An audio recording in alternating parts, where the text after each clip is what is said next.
Chapter 7. Ritualists.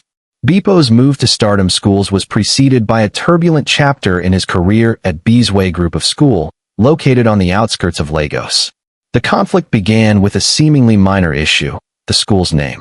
Officially called Beesway Group of School, the name implied a singular entity, whereas Bipo argued that it should be Beesway Group of Schools to reflect its multiple branches.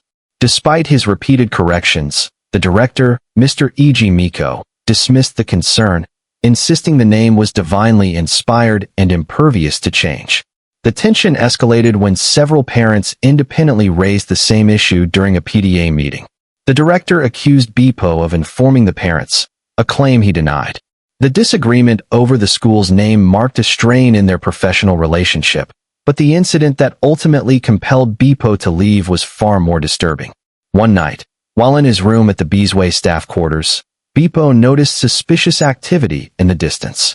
A group of 5 men, including the director, was preparing to bury a cow alive in a pit on school grounds. Alarmed, Bipo grabbed his machete and approached them, protesting the act.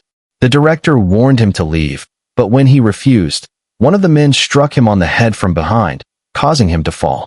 The director quickly intervened, pacifying the men and escorting Bipo safely back to his room before resuming the ritual. The encounter left Bipo shaken. Although he had previously heard rumors of ritualistic practices among business owners and school proprietors, witnessing one firsthand profoundly unsettled him. It reminded him of an earlier episode with his own venture, Fruitful Future School, which he had co-founded. Initially successful, the school flourished to over 70 students by its 3rd session. A parent, Mr. Ogo, once suggested performing a supernatural rite to increase enrollment. Bipo refused, leading the parent to withdraw his child, and the school eventually closed after the surrounding neighborhood became inaccessible due to deteriorating roads.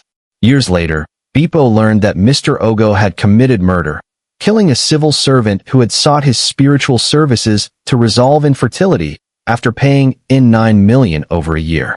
The woman had demanded a refund and threatened legal action, prompting Ogo to murder her. This revelation reinforced Bipo's wariness of individuals who intertwined spiritual beliefs with unethical practices. The following morning, Bipo received a call from Director Miko, summoning him to the office. Anticipating potential conflict, Bipo first moved his belongings out of his room and the staff room. In the meeting, the director apologized for the previous night's assault, claiming the burial was a spiritual prayer for his late father, who had gifted him the land on which the school was built. Despite the explanation, the event cemented Bipo's decision to leave Beesway and shaped his cautious approach to institutional leadership and ethical boundaries in his career. This chapter highlights the intersection of professional integrity, superstition, and moral courage, illustrating the challenges Bipo faced when confronted with practices that violated his principles and sense of ethics. Chapter 8. Missions Unaccomplished. As Bipo prepares for his relocation to the United Kingdom, he reflects on the unresolved issues he will leave behind at stardom schools. One of the most pressing concerns is the legal dispute between the families of 2 students, Banky and Tosh, a rivalry that had simmered for years, fueled in part by parental involvement. The conflict escalated during an election for school prefects. Students purchased forms depending on the positions they wished to contest. 50,000 Nigerian nairas for head boy or head girl, 40,000 Nigerian nairas for deputies, and 25,000 Nigerian nairas for other positions. A management panel screened the candidates to ensure they were academically competent, morally upright, and capable communicators. The shortlisted names were displayed on the notice board for 2 weeks, allowing students to raise objections before the candidates addressed their peers during the much-anticipated speech day. On speech day, Banky, an SS2 student vying for social prefect, made a highly inflammatory remark during his speech. Instead of voting for the son of an ex-convict, cast your vote for me. You will never regret it. His opponent, Tosh, also an SS2, immediately stormed out of the hall. The tension between the 2 students dated back to JSS3, and their parents had since become involved, taking the dispute to court. Tosh's father, Chief Ogba, was not technically an ex-convict, but had spent 36 months in detention while facing trial for alleged misappropriation of 2.5 billion Nigerian nairas from a government contract. He was eventually released and ordered to refund the amount.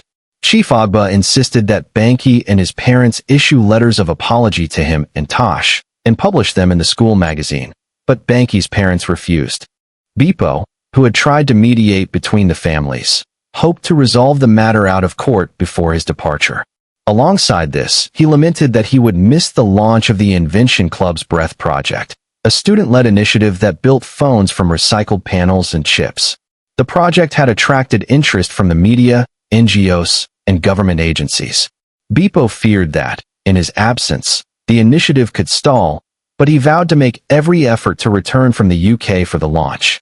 The chapter captures the tension of unfinished business, illustrating the challenges Bipo faces as an educational leader balancing parental disputes, student ambitions, and the cultivation of innovative projects, all while preparing to leave the institution he had served faithfully.